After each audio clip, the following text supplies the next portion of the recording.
My name is Allan Browder, and I've been the executive director for the Center for Healthy Maryland for a little over a year and a half. And we've been wanting to do an initiative like this for a long time, and so it's long overdue that we start the conversation regarding race and gender and ethnicity in healthcare. So the center is the nonprofit foundation of the Maryland State Medical Society, which is MedChi. We were established in 1976, so we're going on our 50 years next year. Stay tuned for another panel discussion then, along with multiple other in the next 6 months, in the next year. We're going to keep this conversation going, but our main goal is to advance the practice of medicine, enhance the quality of medical care, and promote the health of citizens in Maryland. And so we're excited because this evening we have a new initiative that we're hoping helps the next generation of students find a path to a successful healthcare career. The newest program, the Bridge the Gap program, which I alluded to earlier, is a program that's addressed at reducing the risk of shortage of physicians in the healthcare workforce. It's going to expand on opportunities for all docs from all backgrounds, marginalized communities, kids that don't necessarily have an option or have the ability to be exposed to a physician in the house or a nurse in the house. We're trying to provide that exposure for them to allow them to have a successful career in healthcare. Touching on that, some stats. We'd love to build a more inclusive healthcare system. By doing that, I think it's imperative that we have a community that looks like our patients. So just in Baltimore, I know people are watching from around the country, and this is, probably subject to some of your areas where you live, but having more representation when it comes to going to the doctor's office. If 60% of the population in Baltimore identify as Black or African American, and less than 5% of those physicians are Black or African American, it doesn't necessarily do any help towards the patient outcomes. So we're trying to get a more inclusive healthcare system with representation from the people that are seen. Increase the overall number of students is the goal of Bridge the Gap. Like I said, by 2036, there's an expected shortage of a little under 100,000, 86,000 physicians to exit healthcare. So we're trying to increase the number of students entering medical school to address this shortage. And then exposure. Exposure is number one. Basically, giving kids who might not see themselves like these amazing docs that you see on the screen, giving them, exposing them to the fact that they can be a physician. They can work in healthcare. Just because they don't see people that look like them when they go to the regular checkup or a doctor's, appointment, that doesn't mean that they can't be one. So we're working with area hospitals. We're working with area schools. There's 72 hospitals just alone in the greater Baltimore area. We are going to try to work with every single one of them to give the kids in our program exposure to the tools they need. And then foster. We've got MedChi has a little under 10,000 physicians in the MedChi membership who can help mentor the next generation of kids from every specialty. So we almost have a responsibility to be able to have a pipeline for medical professionals that allow the next generation to become physicians or even just healthcare providers. Okay. I decided when I was in elementary school that I wanted to become a doctor. In those days, a while ago, people would say, "What do you want to be when you grow up?" And I liked watching TV. And I'll tell you, I wanted to be like Julia, that girl, and Emergency. Somebody asked me, and I said I wanted to be a paramedic. And I remember the lady told me, "You should become a doctor because a doctor is at the top. The doctor helps the paramedics, and you can decide how to help people more." So then I just said, okay, that's what I'll do. In elementary school, I liked science. I remember learning about the heart, and all throughout my education, I held steadfast to that. Now, as I progressed in education, first, I think people thought that it was cute. And I talking about the wider majority. I remember when I went to college, a few people said, oh, you got into this college because of affirmative action.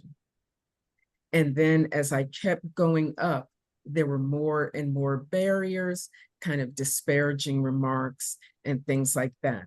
But I held true and steadfast to what I wanted to do.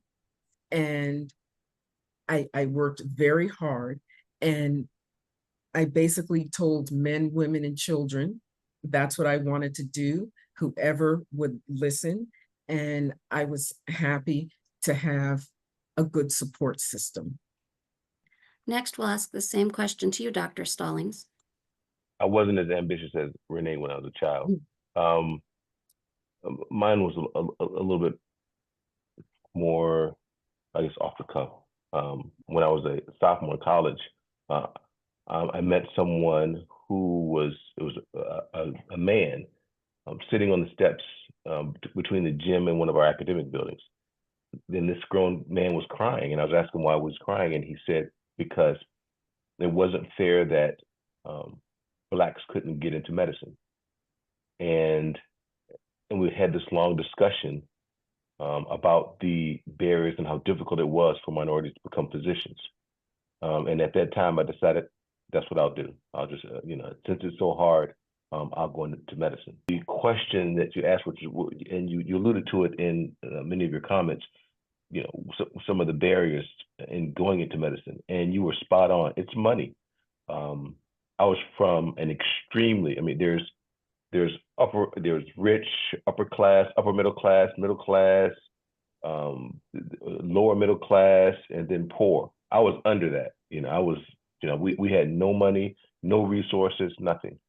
And that becomes difficult when you come from a family, when you have kids who are going to, and mostly white counterparts back then, again, I finished a long time ago, when they go to medical school, the parents are physicians or lawyers, and they can afford to buy them cars and pay their rent and give them money. They can still travel and enjoy themselves. When you come from a family with no means, your friends are graduating from college, they are buying cars and going out on their own, and you're not only not generating revenue, you're paying high tuition to go to medical school. So you're borrowing money, not making any money, while everyone else is enjoying their life. You're still, trying to develop a career.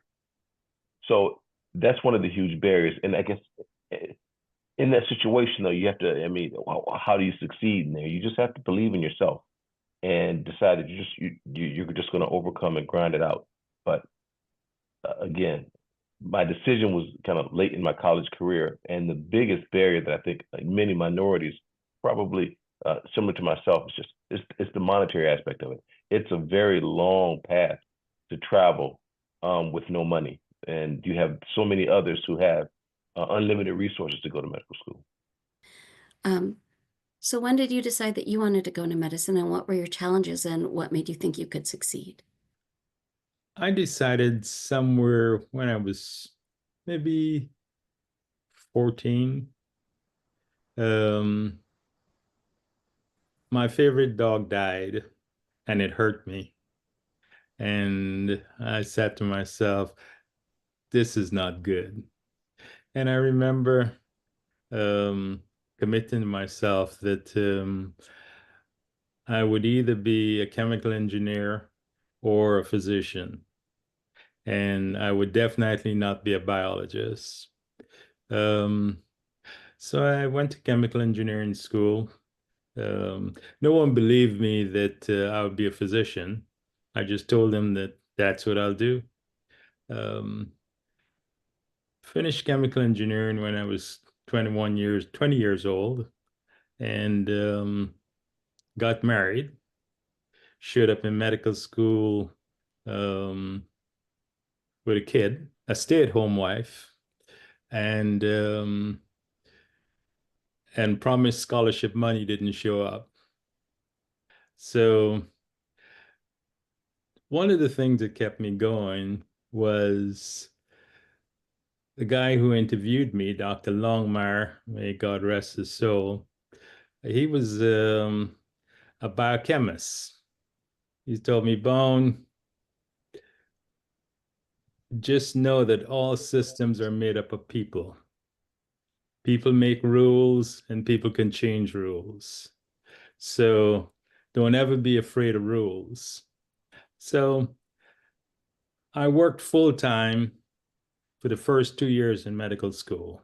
I got a job as a chemical engineer. And so I would work in Krung-Zellerbach ink factory in St. Louis, 8 hours every day. Go home, do my homework, show up, and do it all over again.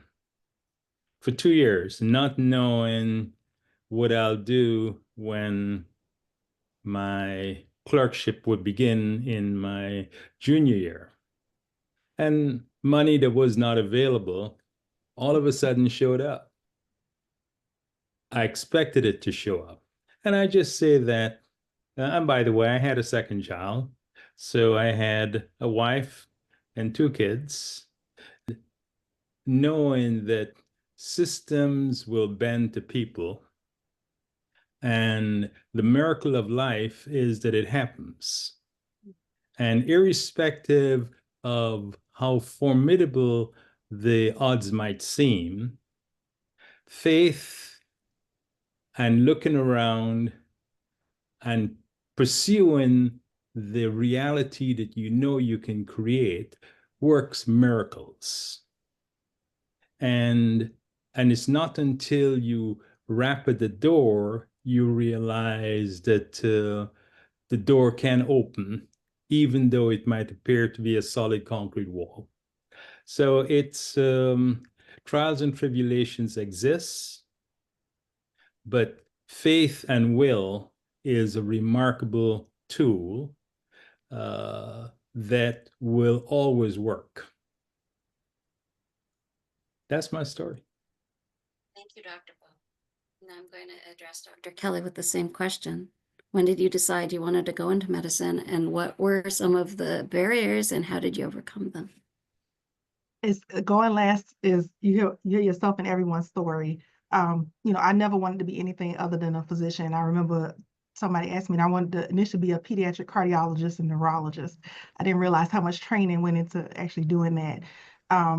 And I was good at school. My family, like Dr. Stallings, was also impoverished and grew up with a lot of, not in my immediate family, but drugs was a big part of the 80s in Florida. So watching people do drugs and watching, family members fall under that unfortunate pressure of drug use.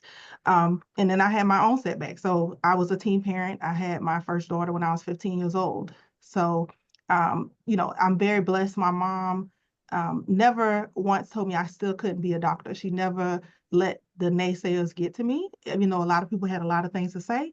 When I got pregnant, she said, I guess you know more about having sex with boys than I thought you did. And that was like the conversation. And she never once was like, no, you can't do this. No, you can't do that. I got a full academic scholarship at Howard University. So I went to Howard University as a part of the BSMD program.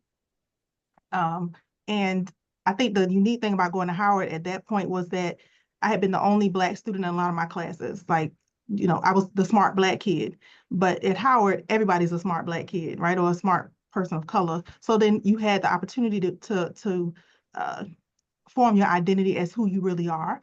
I was a band nerd. I met my husband in the band at Howard, found my clique, and was able to kind of formulate myself and my identity and my confidence at Howard University among people that looked like me, and never once really questioning that I could do it or not, because I saw people around me actually doing it. Like growing up, the only Black doctor I'd ever seen was Heathcliff Huxtable on The Cosby Show. None of my doctors in my life or none of the people that I saw on TV looked like me. I didn't go into the BSMD program because this goes into the financial part. I wouldn't have been able to keep my academic scholarship. At that time, they weren't allowing BSMD students to use their scholarships for medical school. So I doubled my major, and I doubled in medical anthropology. And I actually wanted to do a MD, PhD in medical anthropology, but somebody didn't write my letter. So I went and actually taught high school for 2 years before I went back to medical school. before returning to Howard University. And the story behind teaching is that I taught in New York City, and 9/11 happened my first 2 weeks of teaching. So the weekend before 9/11, I actually had been at Ground Zero. And one of the projects I worked on at Howard, the African Burial Ground Project, actually is in that region and was affected by the towers actually falling. But at some point I was doing good at teaching, and I enjoyed teaching. I taught high school chemistry, physics, and earth science for 2 years in New York City, but I knew I wanted to go back and be a doctor. My daughter was about 8 or 9 at the time. And I moved back to the DC area to go to Howard for medical school. And thankfully, my mom kept my daughter throughout undergrad. So for 4 years, I was able to focus and actually go to school and focus. And my husband, we got married during medical school. He actually helped me with my daughter while I was in medical school. I worked, I waited tables all through medical school. Would go and wait tables during the day and then go at night and study, right before the test and cram it in. And then I got pregnant my last year in medical school. So I started residency. I had my son 6 weeks into residency. So the children always kind of, like, I agree, life happens when it happens, and you have to kind of negotiate around that. And I'm very blessed that I have a village of people who believed in me and supported me. And I think it's not just because they saw potential, but because I put the effort in and worked hard, and was grateful and went back and did the things that I said I was going to do.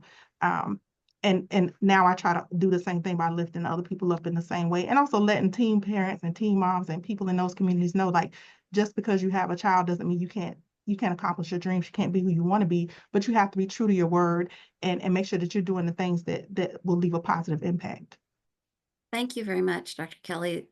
As you can see, a lot of us have had different pathways toward medicine, and we've handled the challenges in different ways. But I agree, we have to have faith, move forward, and always have a community around us. So the next 2 questions are, what challenges did you face in your journey to and through medical school, and how did you overcome them? And what obstacles have you faced as a physician, and have you navigated them? I'm going to go and start with Dr. Bovelle. Okay. Yes, I remember in histology lab, we had to buy a microscope, and then you look at the slides and the professor would guide us through. Well, I wasn't able to buy a microscope. So for those who couldn't afford the microscope, they had microscopes that you could rent. So, and those microscopes weren't as good. Everything looked yellow. The light was very dim. I tried to get a new bulb. They said that was the brightest for that type of microscope. So when all the other people were seeing the rosettes and this is this color and that's blue, everything to me looked kind of a yellow or amber color. So that made learning histology a little more difficult. I also took a year between college and medical school, and I worked at NIH for a year. Sounds like it's good, but when you go back to studying, you really have to learn how to study science, and you have to be able to figure out what's important, what they're going to test you on. And initially, that was a little bit difficult for me because I didn't major in the sciences. I took the science courses I needed to for the MCAT. I majored in Black studies and psychology because that's what I enjoyed. So my advice would be to learn how to study, practice it now. Don't think that just because you go to medical school, it's automatically going to turn on. And I remember seeing the Black students, not as many of us graduated on time within 4 years. Some had to take time off for various reasons. Other ones were asked to leave. Where I went to medical school, a C could be a C and that could be a passing grade, or a C could be an F. How could a C be an F? Well, if you had a C in a course and they felt that you really didn't try enough, or you weren't comporting yourself in a professional manner, and you had too many C's, they could ask you to leave. So I did start to see, even in medical school, once you get in, it's still hard to stay in and graduate. And the same thing in residency. Residency was very, very hard. When you went up to medical school, we have to realize in that climate, the teachers and your colleagues are going to have stereotypes of Blacks. There's no way around that. They're going to see you, and particularly if you go to a medical school that's predominantly white, they're going to see you as they see you. And I'll just tell a quick story. During my third year of medical school, I took a rotation. I did my rotation in pediatrics, and I was called to the dean of pediatrics office, and I was wondering why. It was at the end of the pediatric rotation, and the dean said, "There's a discrepancy in your grades." At this medical school, there's honors. Below honors is high pass. Below high pass is pass, and then there's fail. He said, "Well, on the two exams, you got honors. On the two rotations, there were three rotations, but on two rotations, you received the honors in one, and you received a high pass in the other. But on the third rotation, on a scale of 1 to 10, a 6 is failing, and you received a 2. And he said, to your advantage, your other grades are so high, we realize there's a discrepancy." And I told him, this particular resident is known to be racist. How you're going to get honors, high pass, and that fifth grade is a 2 out of 10. So needless to say, they understood and gave me the grade that I was supposed to get. They just excluded her grade. And what I continued to think during this time period is, had I been a marginal student, a student that was just getting passing grades, that too would have forced me, because if you fail any of your rotations, you have to complete the entire year of rotations again. So you place your career in the hands of someone who doesn't like you. It's dangerous. And the only way to succeed in that environment, as our moderator did throughout her medical school, is to try to stay at the top of your class. If you stay at the top of your class, you kind of prevent any sort of racism or them trying to destroy your career. So it's very important to listeners who may be interested in going to medical school, to whatever you do, whether it's college or high school, try to stay at the top end of your class, because there are people that you can't see that are trying to take you out.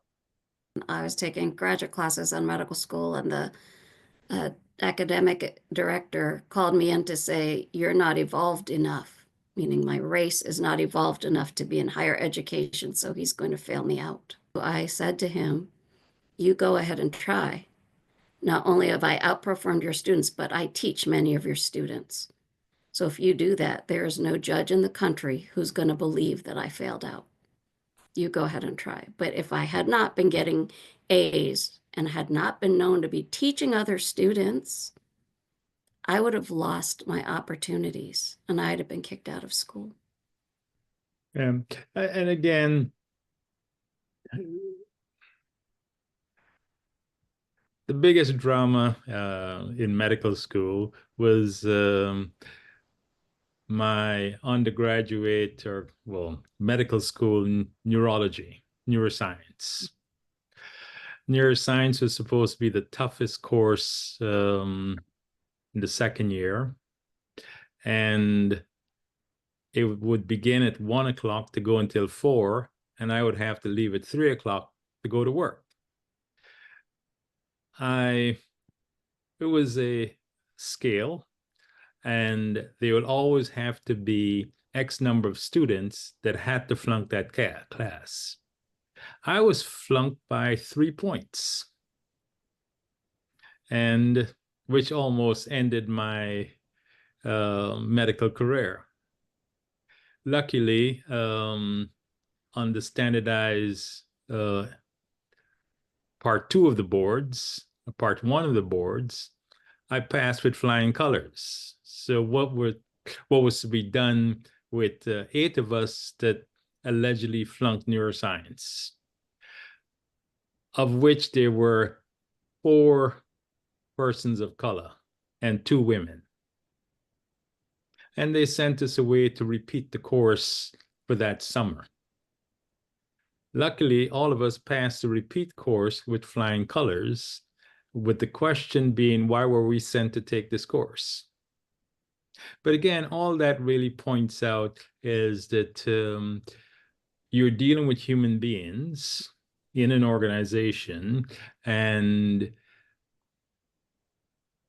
sticking to your guns and realizing that some persons you have to assuage and make them comfortable, but for many people you have to excel so that their shortcomings will not slow you down.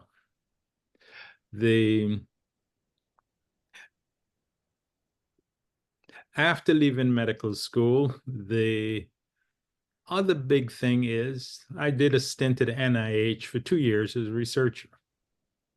Again, researching from 7 in the morning until 6 at night, eating dinner, and working from 7 p.m. until 1 or 2 a.m. as an emergency room physician, maintaining 3 kids. I just loved it until I got sick and realized that I couldn't educate 3 children and maintain a family and be a clinical researcher. And that is what drove me into private practice. But one of the strengths in medicine is the role of the medical society.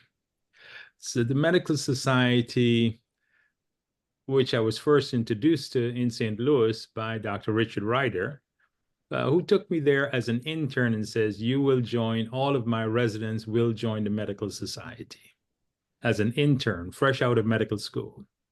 And which taught me the strength of the camaraderie that the College of Medicine allows, even though it is surrounded by a large, unforgiving industry of medical care. And it's always looking at that college, and within that college, you will find camaraderie with fellow travelers. And there's great strength in numbers, even though the numbers might appear small as you aggregate a larger community around you. So it's really, and even when you are a fledgling member, showing up, looking around, speaking up, all of a sudden you find fellow travelers, and to give you that additional strength and understanding it takes to survive in this world. But as I said, when I got to residency, that I guess that bubble of Black excellence kind of retreated a little bit, because every year they only took 2 Black residents at Washington Hospital Center. And Washington Hospital Center, you can see Howard from there. Foreign medical grads a lot of times come into the situation having already practiced medicine in another country. So the standard at which I'm being judged by is unfair. So I've not already practiced as a physician. My expectation of residency is that you're going to teach me and you're going to help me to get to that point where I can practice independently without the expectation I already know all of the information. So I found that was a difficulty in my particular residency program. And it was a challenge having a newborn and being on ICU rotation and doing overnight calls. And I remember specifically my resident, who was a woman of color, I was like, I need to go pump. because I had been on call for 30 hours. And she was like, well, you have to finish this before you can go. And just the inconsideration of me as a woman and as a mother, that was something I tried very hard as a second and third year resident to correct and to really show concern for my residents who were going through those kind of things. So we actually had quite a few residents that ended up having children. And I think, you know, we're talking about people of color, but as women and supporting women having families and supporting men having families, those things have to be taken in consideration as well. So I had been working with another physician, and I just didn't feel like I was being valued in that space and that my voice wasn't being heard on how I wanted my patients to be treated, how I wanted my atmosphere to feel. And so it was a very hard decision. I had just had another baby. I had 3 of them. And, you know, I decided I wanted to start my own practice. I tried every bank, you know, they tell you, oh, you're a physician, you got all this potential, you got all of this earning power, you should be able to borrow money. I never was able to get a loan. Me and my husband took a loan out on our 401k. I worked 2 jobs. I worked at night while I started my practice and used my own money to do that because I wasn't able to find those resources through the banking community, which is a story that we hear about a lot of business owners in the Black community. There's not resources for us to borrow, or they don't see, they see our potential, but not really, right? They judging that we're not going to be successful in what we do. And the one other example I give is not mine, but the new dean of the College of Medicine at Howard, I really admire her because she tells a similar story to what some of us are saying. She did very well in medical school and she wanted to be a pediatric surgeon. She is the first board certified pediatric surgeon in the country, a Black woman. But none of the residency programs would take her because they said, well, nobody's done it, so why should we believe in you to do it? And I feel like that's kind of the challenge I faced in being a practitioner, like being a business owner, is why invest in you if you haven't done it? And I've had a great support system and people that are my cheerleaders and that are like, you can do this, we'll help you, we believe in your mission, and we'll help you make this happen. But how many people get the other side of that? Well, you can't do this. This is not possible for you. Your potential isn't there. And the dean of the medical school came up with a novel surgery to do inter-abdominal chemotherapy in children. And she goes around the world and does that. If she had not been given the opportunity to be a pediatric surgeon, how many lives would not have been saved because of that? Her experiments and her research and the things that she has to add to the table. So I think that although like I said, I'm very blessed that I've been able to navigate in those ways and have people to support me. There's so many people who haven't and who haven't been supported in these options because people don't, they judge initially and say, you can't do this, nobody's done it. So I think we here tonight are breaking those glass ceilings and saying it can be done, we've made it, you can do it too, and then still reaching back to bring others up. I work with residents at Howard, I'm their continuity clinic for 4 of them, and just continuing to give back into that space, having people come into my office to shadow, you know, making sure that they can get the things they need and being a voice for physicians of all colors, but specifically Black physicians in the community, in our legislator, and being a leader in those different arenas. Right. Thank you so much, Dr. Kelly. I want to echo those 2 things that you said that really resonated with me. We have to give back. We have to be leaders. We have to be those mentors for the next generation. And also one of the things you said that, you know, not many people talk about, oftentimes we go into residencies and depending on where they are and what field they are, they may be dominated by people who are FMGs from other countries.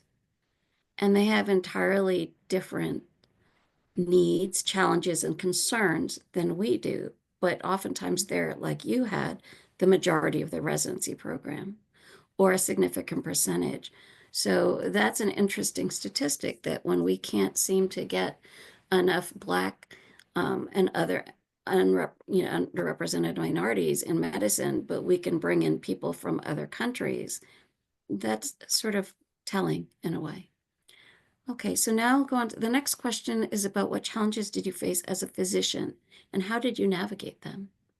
So I'm going to start with Dr. Bovelle. I know that some of you have mentioned some things in your previous answer, but I'm going to open it up again. Dr. Bovelle, would you like to tell us?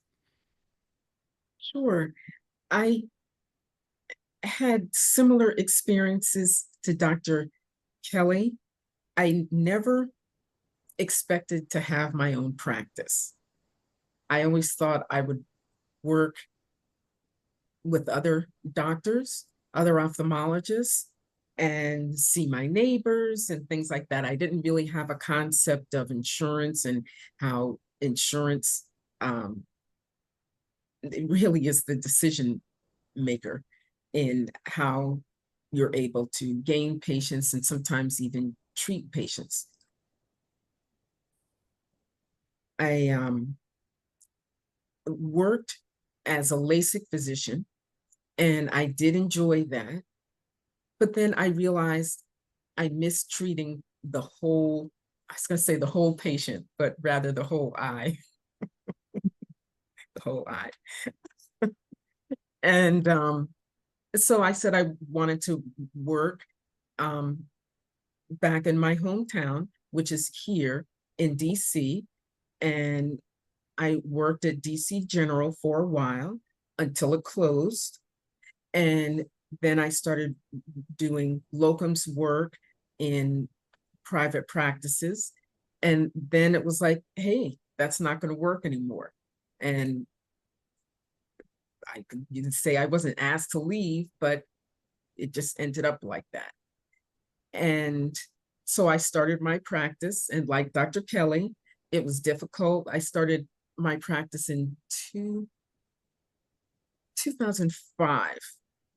So, and it was difficult to get loans. I had to work, and it was just hard to get a loan, but I did. And then I saw an opportunity in Southern Maryland, and they were looking to start an ophthalmology clinic there. And I already had my own practice. And I said, well, maybe I could work part-time at my own practice and part-time at this other practice in Southern Maryland. And I got that off the ground. It was very fulfilling. I enjoyed it. And then there, Southern Maryland, if people don't know, is very different from Prince George's County, Montgomery County. And again, I was asked to leave, not due to the way I was treating patients or anything like that, but who knows why, right? No specific reason. So I'm very grateful to have my own practice. I am everything from the surgeon to the janitor to the mover to everything. But I love it because I can treat the patients the way I want them to be treated. I can give them the best. I can listen to them, especially during times like this. Many of my patients are federal workers, and they're nervous and scared, and not that I can necessarily help with that, but at least I can give them an ear, maybe give them referrals, refer them to other physicians that I know will help. The other thing, I'm not sure how much time we have, but I just want to say this. It is so important to be part of a community. And Dr. Sal, you mentioned MedChi, you mentioned the NMA, you mentioned the SNMA. And I will tell you, without all of those organizations, I would not be doing as well as I am now. And just as a personal note, you know, my mom has been sick, and I'm not, I mean, I'm an ophthalmologist. She has other issues going on. And because I'm a member of MedChi, no matter what body system was wrong with her, I was able to pick up the phone and call doctors at MedChi and say, can you help me? And they did, of all races, colors, whatever. So you have to have a community, and organized medicine really does allow that. And you make friends across the country. And the other thing that Dr. Kelly said is gratitude. I never expect anything from anyone, but I am so grateful when people help me. And I try to let them know that. And that's extremely important. I agree. And I'm glad that you mentioned that, Dr. Bovelle. Thank you. So Dr. Stallings, would you like to talk about issues or concerns that came up as a physician and how you navigated them? I'm going to branch off a little bit, and I'll make it quick because I know, again, I know we're extending far beyond our time. But I also piggyback what Dr. Kelly said was something else, and that's not having physicians in our community. There was a friend of mine called, this is years ago. I've mentored quite a few students. This is one parent called me, their child could not get into medical school, Black kid. And I told them I wanted to meet with their child. So he applied, he got no interviews, nothing. So I met with him and I said, where'd you go to college? He went to University of Pittsburgh. I said, well, then what were your grades like? He said, well, I got a B. What do you mean? Okay, what were your other grades? A's. So he graduated from University of Pittsburgh with all A's and one B. Okay, then there must be a problem with the MCATs.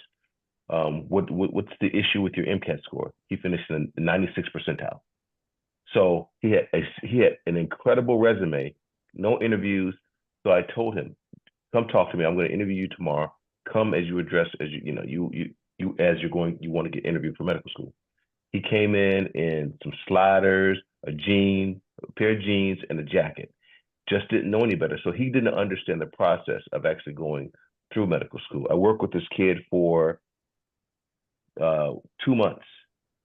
He applied to a bunch of medical schools and got into every single medical school that he applied to.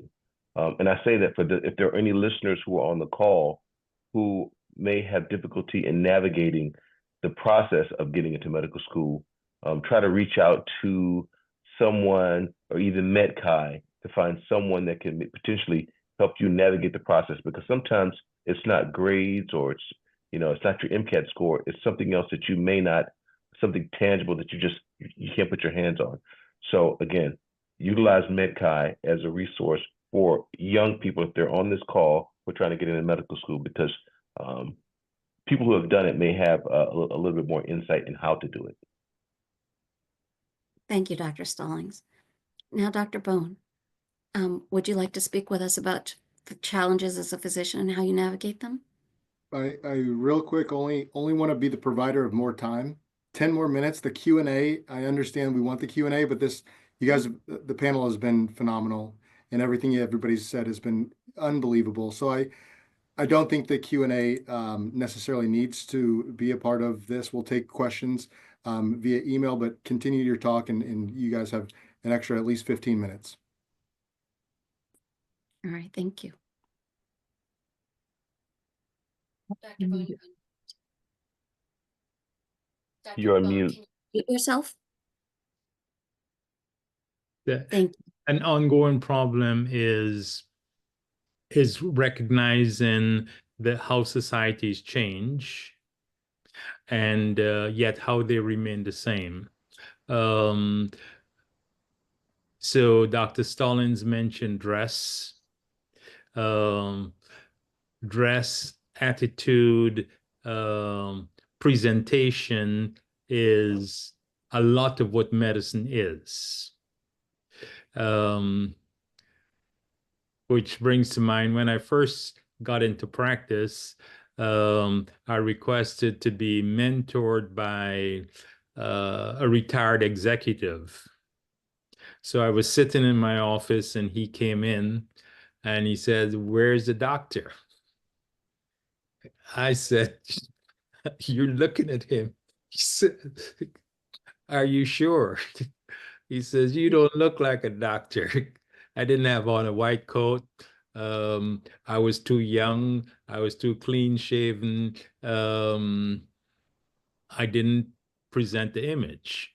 So that wearing a white coat is of help. So that, and it's just knowing that was then. Now the issue could be you can't show up for a professional interview in a baggy pants. And medicine doesn't allow cracks. So if your pants is not tied up around your waist, you'll have a different image. So that really the image you want to project is necessarily might be very different from the image you use to hang around your friends. And that is still true. So that even though you might be smart, you necessarily can't be yourself until you earn the right to be yourself. And so that does entail, it does entail a lot. And sometimes you can't see yourself in the mirror, and that's why having someone else help you with the overall importance of grooming in order to fit in, so that you can then deliver the care that you would like to deliver, because the package is important. And again, these are all solvable problems if you can see what a problem looks like.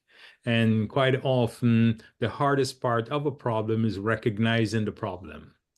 And then being able to know that people love you and they are giving you advice so you can get through this difficult stage before you allow yourself to be yourself. Well, I agree wholeheartedly that image is very important and presenting a polished look. One of the interesting things when I was starting medical school is that quite a few studies came out demonstrating that unless you were wearing a white coat or a three-piece suit, if you were a person of color, you were assumed to be a nurse, a technician, or some other person in the hospital. So it was even difficult to practice as a resident, as a physician. Mm-hmm. And in these days where what we're wearing, all of us, are called hard pants and hard clothes. None of the younger generation wear them. Yeah. The last, when I went to the AMA meeting when it was in DC, half of the people were dressed in what I would consider loungewear or travel clothes. And it was only the older generation who was dressed in suits. But that somewhat sends an incorrect message to young people, because it is expected, especially early in your career, you have to present yourself a certain way, anywhere from your pre-med discussions with your pre-med advisor to your medical school interviews, residency interviews, and beyond, because they can then see you as the face of their organization. Anyways, so thank you so much, Dr. Bone. Now, Dr. Kelly, could you please let us know some of your interesting experiences and how you've navigated them? So I'm gonna talk about two of them. One of them is just mentorship in general and seeing myself and others as I've navigated as a physician. As I told you, it was a little easier in medical school and undergrad, and the last one is work-life balance. So from a mentorship program, I think the hardest part of what I did in starting my practice is that I didn't have anybody to help me work through that. My sister helped me start my practice. We researched, we went through, I asked people, I found a good lawyer that could help me to kind of get incorporated and kind of take those steps and how to get credentialed, and had to navigate that kind of alone. And I think the one thing that I did to kind of help others is when I started KCM Private Practice Solutions, I developed these modules that people can take as a course to help them start their practices. And even before I did that, I was helping other people start their practices and really pushing the importance of primary care. And especially because we know that Black physicians take better care of Black patients, right? So getting people of color involved in owning private practice and making it feel the way they want to also make people feel welcomed. That was a big part of what I wanted my practice to feel like, and I didn't feel like I could do that under somebody else's umbrella. So now I'm trying to help people to kind of see what that is. And we talked about how you look and those kind of things. And I don't wear a white coat very often. I have a black jacket that I wear. I wear tennis shoes every day. And I really have made my practice reflect me and who I am as a person. And people come and they wait and they complain a little bit, but I can only be myself. And I've really been very blessed to navigate a niche of that a lot of my patients are very educated Black women, Hispanic patients, people of color. I really am big on taking all insurances. It's important to me to take Medicaid. And what I did past that was also, it was important to me to be involved in the community and be taking care of people that look like me. And that's why I do what I do with the county as a contractor for the homeless, and making them feel like human beings as well, and having adequate access and advocacy on their part and on the part of my patients that right now are really struggling. Like Dr. Bovelle said, many of our patients are federal workers. Many of my patients in the shelter are undocumented, and those fears and that anxiety that's going on right now is bolstering, my motivation to continue what I'm doing in that realm. But then that leads to the second part of the struggle, is the work-life balance. How do you care for yourself and make sure you're healed and whole before you take care of others?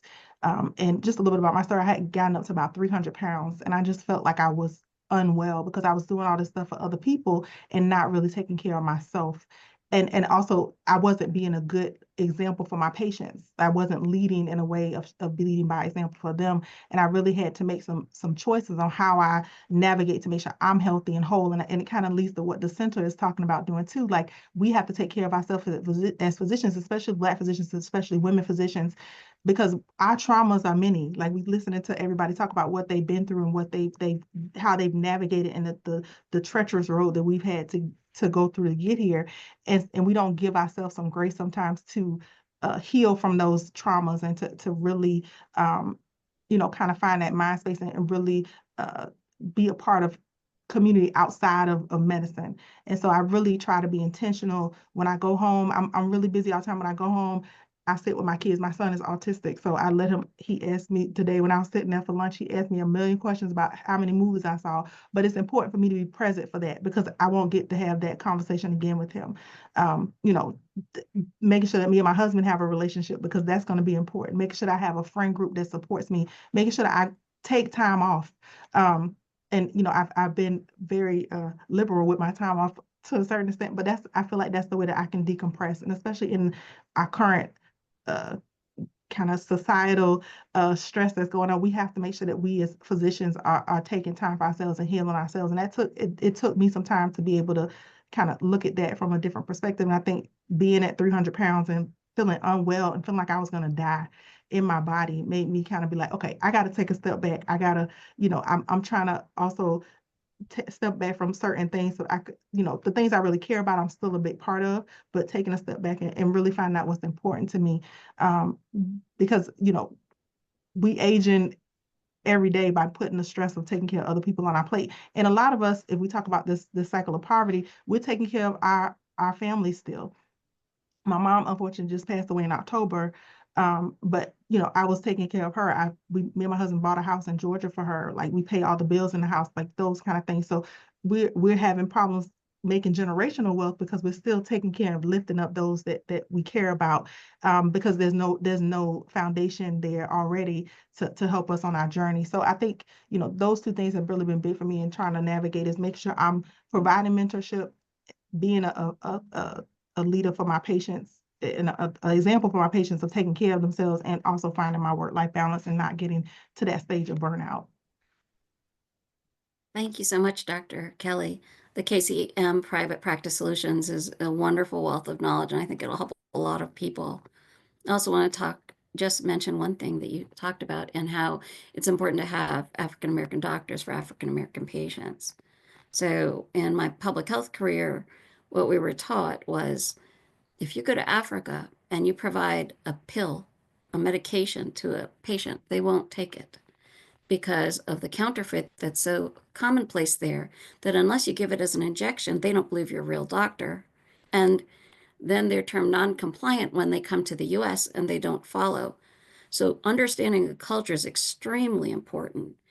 And in medical school, we learned about when the spirit catches you and you fall down. It was required reading. It was about how in the Hmong community, which is in the Vietnam, Cambodia area, they believe epileptics are speakers of God. They're speaking in tongues. And so they don't treat epilepsy. And so there were court cases in California and in the West Coast, Oregon, and Washington to try to force patients of this culture to have their kids treated for epilepsy, when they thought these people were actually the instruments of God speaking, and they would not, under any circumstances, treat.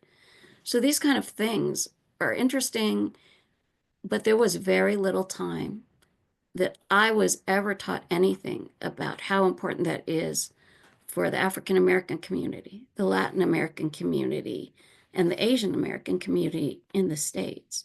They were always sort of other things. The only thing that I ever once heard was, we come into University of Maryland at Baltimore, and in the ER and in some of the clinics, they'll hand you a script that costs $250 for your antibiotic, and the patients just walk out of there because it's something that so happens so often, there's just not even a discussion. So patients, again, don't take the medicine because they couldn't possibly get the medicine, and then come back and are labeled non-compliant and get less appropriate care. So these types of things, and making sure that there's an understanding and that there are people who represent everybody in medicine, is important. And unlike in other fields, there is a specific need for it for the field itself to be successful. Of course, there's the greater good in other fields where, you should have everybody. But you really can't provide appropriate care all the time for everyone. There are just too many different kinds of people that, as individuals, we don't know about. And we don't often have the time to learn and to be able to provide that care. So I think it's incredibly important. All right. So our next question is about mentorship. Okay. So did you have a mentor or family member who made a significant impact on your journey? And again, we're going to start with Dr. Bovelle. I've had several mentors who have helped, and to be brief, even today, I find that I have people that I can go to and ask. I don't want to say they're mentors, but they're guiders, and we help each other and we try to work things through. So it's nice to have colleagues to bounce something off. And I try to be a mentor to college students, pre-med students, residents as well. I thoroughly enjoy it. And I have seen them go on to medical school and fellowship and become practicing doctors. And it really lifts my heart. So much. That's inspiring. Dr. Stallings, could you let us know about your mentors? Yeah, so as kind of given my background, similar to Dr. Kelly, no, I didn't know any Black doctors, no Black lawyers. I don't think growing up I even knew anyone who had gone to college. My best friend had a similar demeanor to myself. He wanted to go to law school, and I went to college. He was working hard, so by default I worked hard. And then after my second year, that's when I kind of decided to go into medicine. But it was just the two of us. It's just like a fairy tale story. The two of us kind of pushed each other, and made sure that we both upheld our deal. And I mean, he's a very successful attorney in Atlanta. And again, it was the two of us together that pushed each other to make sure that we achieved our goals. But in turn, both of us individually make sure that we try to mentor those who come into our world to give back something that we couldn't receive when we were younger. Because it's important for young people to have that hope. And I received text messages randomly from various individuals. And sadly enough, I can't remember many of these people who send me text messages, but those who have gone on to medical school and have their own practices. And it gives me a good feeling that, that I played a part in that. But it's particularly those who have not had someone to mentor. I think they owe it to, as you said earlier, Dr. Sal, to pay it forward, that, to help those who potentially need it, in particular because, we never had that person in our lives.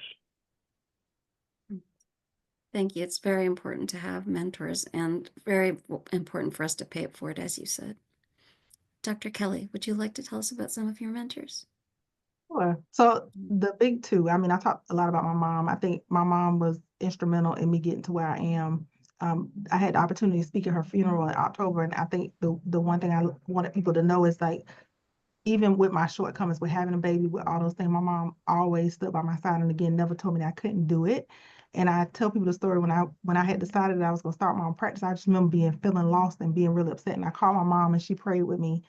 And you know, she just told me it's gonna be all right. She was a person that's like, they just don't know your character. They just don't know the person that you are. They don't know your heart. And as soon as she prayed with me, everything just came together. It just went like it was supposed to. So I definitely, miss her and but know that I wouldn't be where I am without her. And the other person is my husband. So we met, it's gonna be 27 years ago now. And been married. This will be our 20th wedding anniversary this year. And he's always supported me. He's always been there for me. He believes in me. He even when I'm on these kind of things late at night, he's there with the kids. He allows me to be myself and allows me um to thrive and for a long time he didn't want to just be Dr. Kelly's husband, but I think he's settling into that. And he's working on being a kept man now.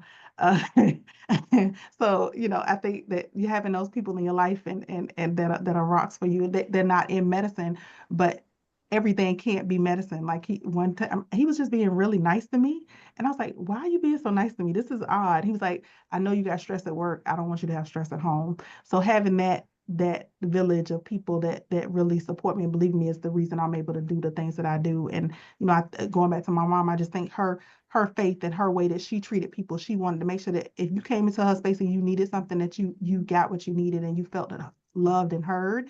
And that's really the type of practice and environment that I try to create, not just in my medical practice, but also with the mentorship that I do in the different organizations that I work with. Thank you so much, Dr. Kelly. Dr. Bone, I'm sorry I skipped over you.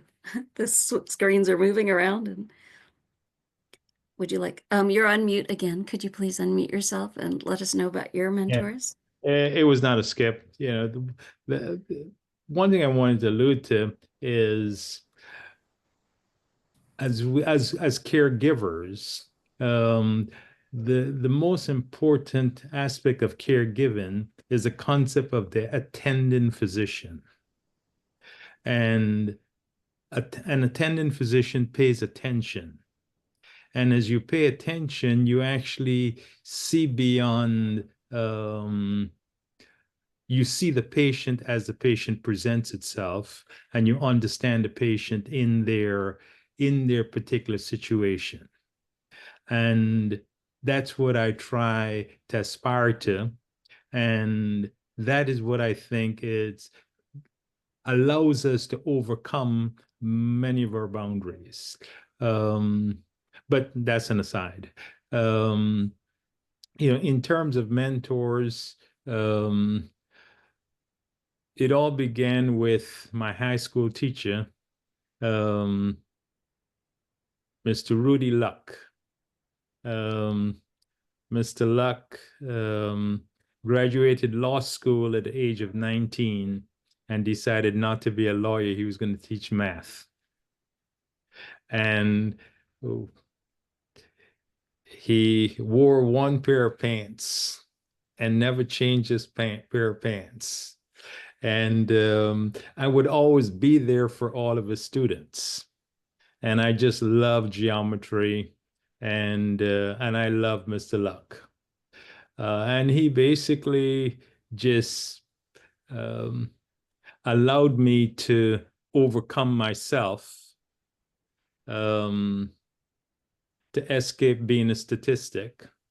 And because he would always say, you don't have to be a fool at the back of the class, throwing spitballs wherever you want to do.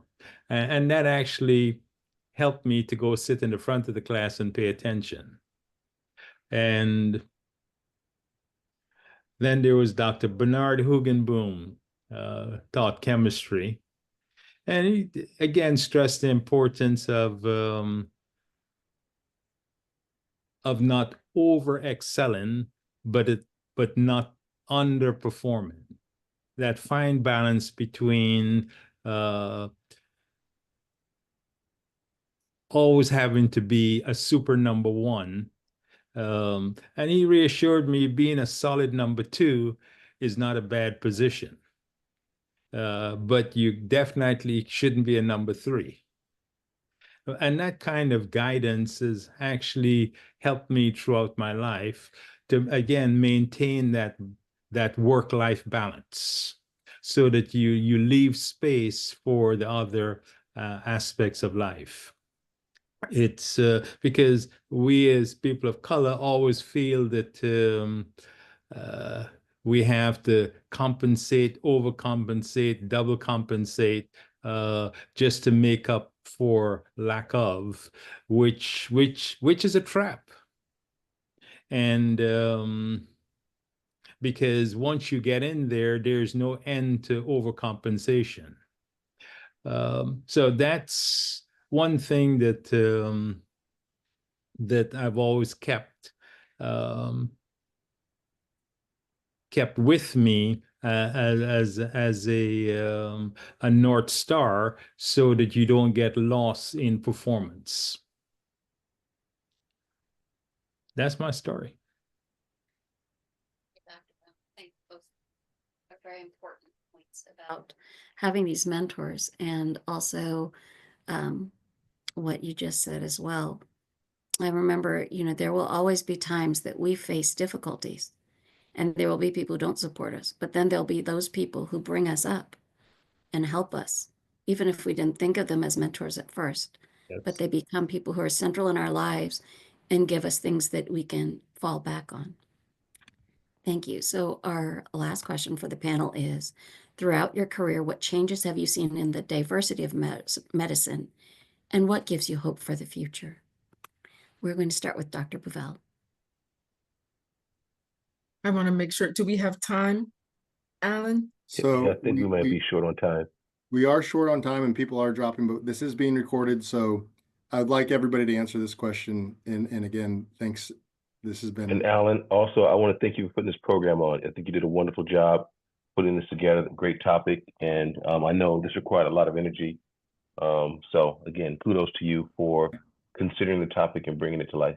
Hey, I appreciate that. I feel like it's a responsibility of both myself and the center, as Dr. Kelly and Dr. Pone and Dr. Sao. I am a Howard graduate, so I do, it's something, something that's touched on, me from this discussion is, I think Dr. Kelly said, nobody's done it. When I hear nobody's done it, it invigorates me. It empowers me. It makes me want to do it. It literally turns into Nike saying, just do it, when somebody says nobody's done it. So I hope that anybody that's watching this that hears nobody's done it just is an opportunity to do something that nobody's done. But everybody has time to answer this last question, because I do think everybody would like to hear what your hopes for the future are in a positive in a positive light. So I'll keep it to you guys. I also want to thank you, Dr. Browder, and I hope this is just the first of multiple discussions that go forward, so that we can delve into some of these issues in a more in-depth way. All right, so go ahead. Well, to be brief, I think Allan Browder just summed it up. Keep having these kind of programs. I'm seeing more and more of them. I think that it's really important for students to seek them out. And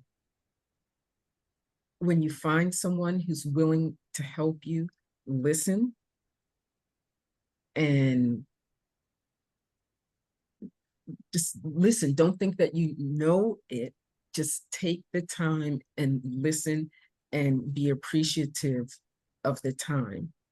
And I'm just glad we're having more and more of these kind of programs. And I am seeing more of them, and hopefully they will continue.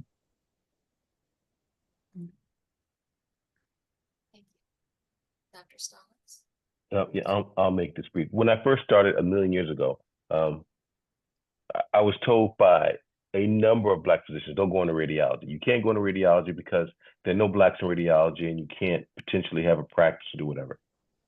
As needless to say, I didn't listen to them. But when I first started in medicine, on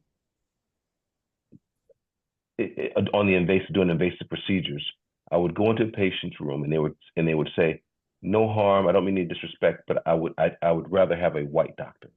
And you know, me being the pleasant guy that I am, knowing that I was the best one to do the procedures, I would gladly put someone else in there. And frequently it was a horror show.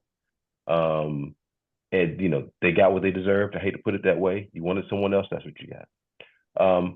But I've seen a transformation recently in, at least in our area. I can't speak of other areas of the country, but now patients are requesting Black doctors. When I would go into a patient's room to see a patient, they would go, thank God it's a Black doctor. And it would just happen over and over and over again. And people embraced having someone that looked like them to take care of them. So that transformation in society is very hopeful. Even with my wife, when I met her, she was going to a white guy who was an OBGYN. One of my good friends, Susan Jenkins, was an OBGYN, and I sent her to Susan. She came home and she was angry.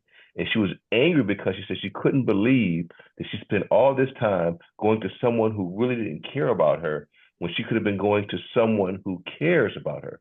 And this happens, I've sent so many of my patients to so many different people, Black physicians, and it happens every single time. They're just so happy to have the ability to speak with someone that they have some cultural similarities to, and they feel more comfortable. And it's not that our counterparts aren't good physicians and don't take good care of patients, but the patient's comfort in speaking with someone who culturally is similar to them, I think puts them at ease. So watching that transition occur through my career has been a wonderful thing to watch, and I hope that continues. Thank you so much, Dr. Stallings. And Dr. Bone? I would say that this is an excellent time to be a physician. And I would highly recommend everyone listening. I would highly recommend every high school student, every college student to consider medicine. And do not dismay that someone tells you it's $100,000 to go to medical school per year. It's just a number.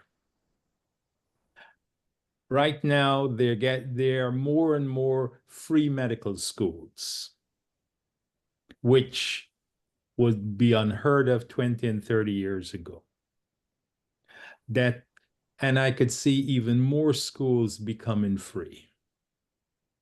Because at the end of the day, what we have to give is knowledge distribution and reducing the ignorance in the community.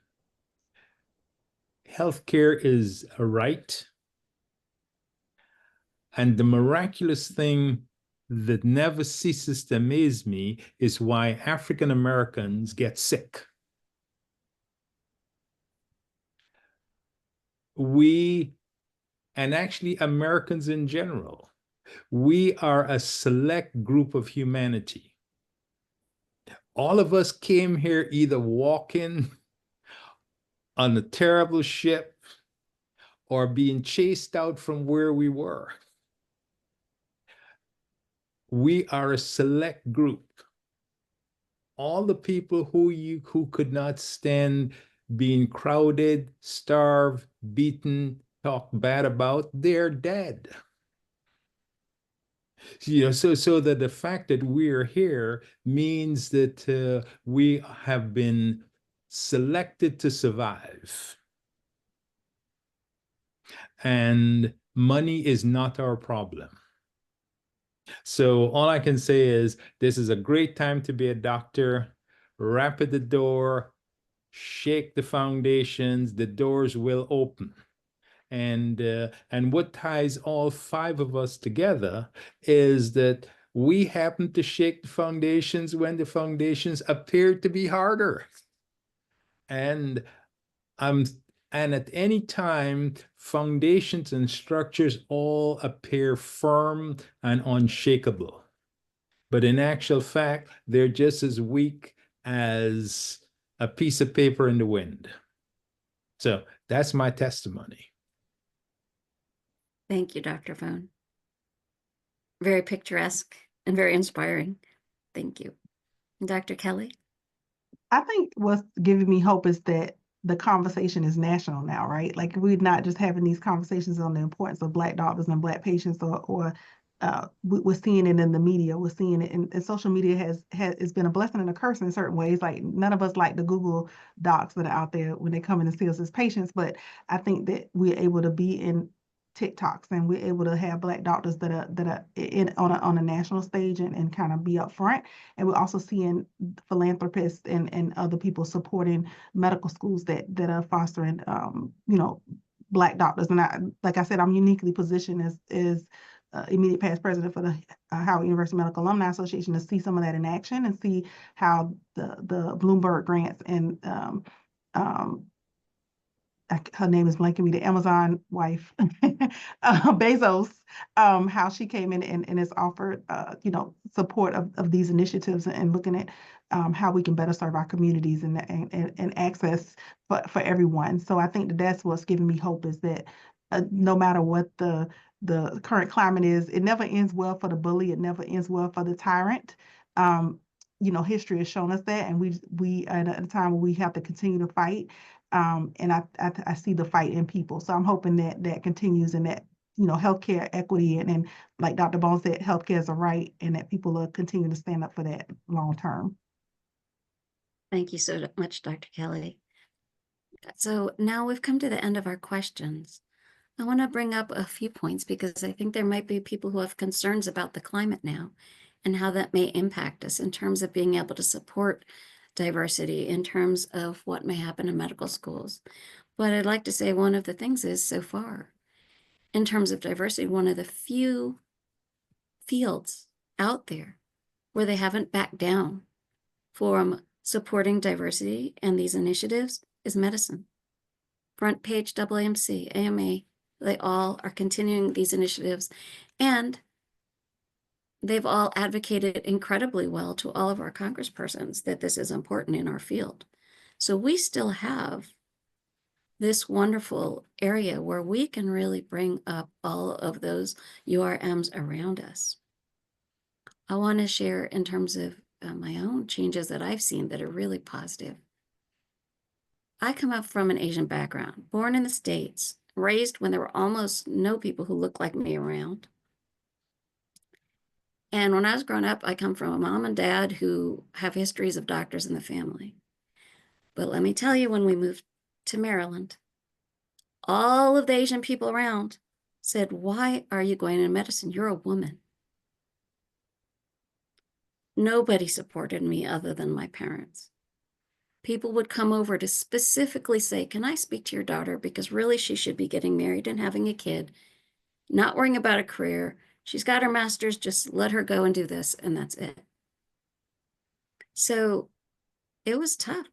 If I didn't have my community really of African-American friends, there wouldn't have been anyone who understood me. And and that is something that's changing. Now that there's so many more women and people of color in medicine, people won't have to struggle and try to find anybody who could help them and be their support in those times. Well, that's one thing. We also haven't really touched upon it because I don't know all of your backgrounds, but I believe I'm probably the only Asian American. When I went into my medical school class, fully 1/6 of it was Asian American because it was part of a MD college combined program, and everyone from Rensselaer Polytechnic was Indian, of Indian descent. But they were absolutely unlike me because they all lived in areas or were directly from India. So the struggles that I faced are very different. So I always gravitated toward people because when I tried to talk about my struggles, it just wasn't understood. Most of my South Asian descent medical school compatriots, they had their parents come and fill their refrigerator every week with food. They came and did their laundry. It was very different. I didn't have any of that. I was married and I was essentially, I had a baby in medical school, but it was a very different situation. So that's one of the things that I think it's really important for us to discuss things and have our bonds between all of us, because some of these things are the same. There are people I know who are from Africa who've come here and had kids, and their kids are also told, you're a woman, don't go into medicine. But we have a lot of similarities, and now we have a lot more people of color and in leadership positions all across the country. And so that should give us all hope. And like Dr. Bones said, don't let the challenges get you down. Go for it. This is a great time to be in medicine and a great time to be a person of color. So with that, I'm going to hand it off to Allan Browder to give our closing and send us back. The last thing that I had was slides of 3 people who've been inspirations to me. And just like all of you have been inspirations to people of color and also have requested and agreed to be mentors. And they're all across the country and in different fields, including OBGYN, as you mentioned, Dr. Kelly. So go ahead, Dr. Browder. I'm not a doctor.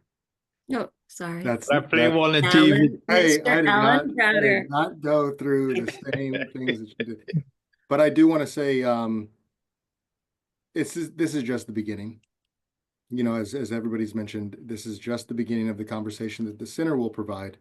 I can't thank enough Dr. Bovelle, Dr. Bone, Dr. Stallings, Dr. Kelly, Dr. Sal for your moderation. Without this conversation, change doesn't happen. So thank you all. And this is, again, just the beginning of many conversations that we have regarding these topics. So thanks for everybody for joining. Thanks for everybody that's been watching. Hopefully this makes a change for students that are out there that are looking for guidance. Hopefully this makes a change for anybody, your colleagues, somebody that might do something with you at a hospital, something at a private practice that doesn't necessarily know about your struggles or your obstacles or the things you've faced.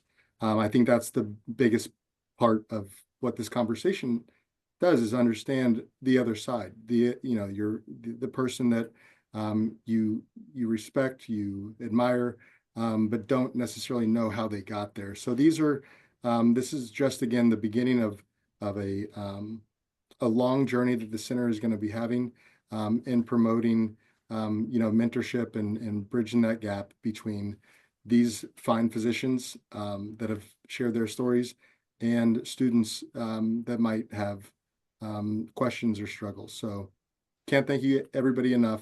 Looking forward to the next one already. So thank you.